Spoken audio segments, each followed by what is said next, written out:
I don't know if you all know this, but this book was written last Thursday. Pretty much, this news about the NSA story broke, and Glenn sat down and wrote this in 20 minutes, and here it is now. Incredible how you were able to put this together. It's amazing to me that that book, the outline for it was written with the Overton Window. So when I wrote the Overton Window, which was supposed to, in my head, be the first 2 chapters of this book, I couldn't get anybody at the time. What was that, 4 years ago? We went into production 5 years ago. I couldn't get anybody to believe in this book.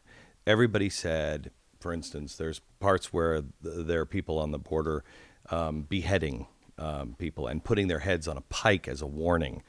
The drug lords have taken over the southern part of our border, and they're in control. The all-seeing eye of the government is collecting data on absolutely everyone, and you can't move anywhere. I'm trying to think of some of the other things that are in here. And everybody told me, Glenn, nobody will believe it.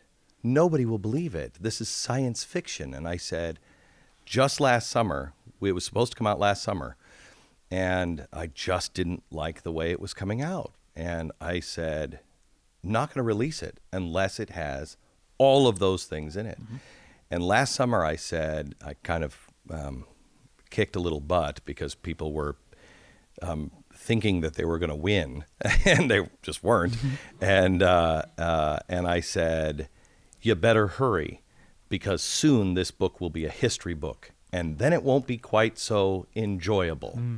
And here we are. We publish it, and it really does read like the newspaper. It is today. Ripped from the headlines doesn't begin to describe. You literally just wrote this last week. It seems incredible in classic Glenn Beck style. I want to get to details, some more of them coming up in a little bit here. But the first question is, why? Why write this book? By the way, set to be, I'm sure, your 11th #1 bestseller. So you didn't write it to make a bestseller. Why did you write this?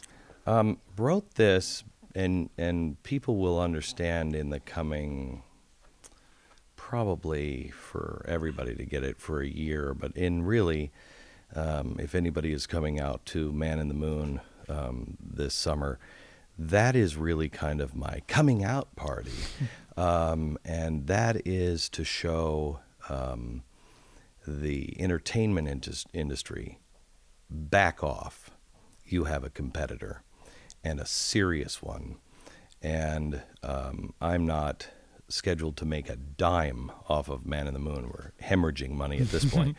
But I'm doing it for a reason, because there has to be good storytellers, good entertainment, good music.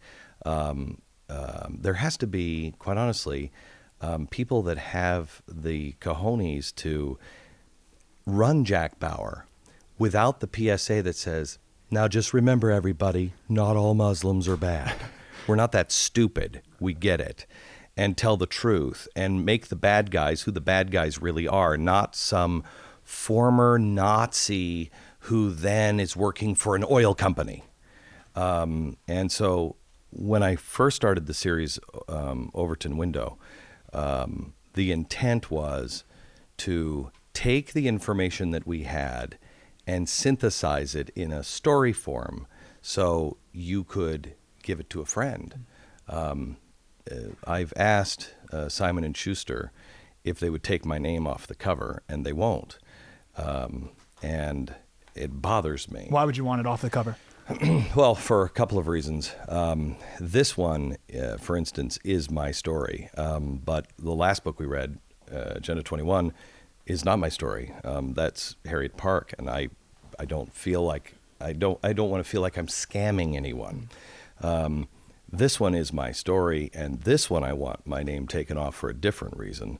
One, I don't have a problem, if you give me the book for a second, I don't have a problem if they would put Glenn Beck on the cover, but then if you would take the cover off, I've even suggested that you had 2 covers. Make this Pete Peterson, I don't care, and on the top of the page, make it Pete Peterson.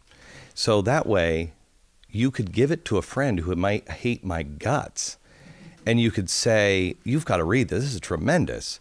they will consume it without my name on it. They will consume it with a completely different approach. And they'll love Pete And Peterson. they'll love it. And then on the last page, someplace after the epilogue where, because my books are faction, and so it's important to me that the last part of the book, the afterword, is from me. And these are all the things that are true in the book. And it shows you where to find them.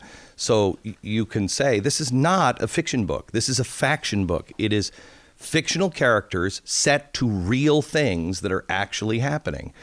Put my name back there in the last line. By the way, you thought you disagreed with me.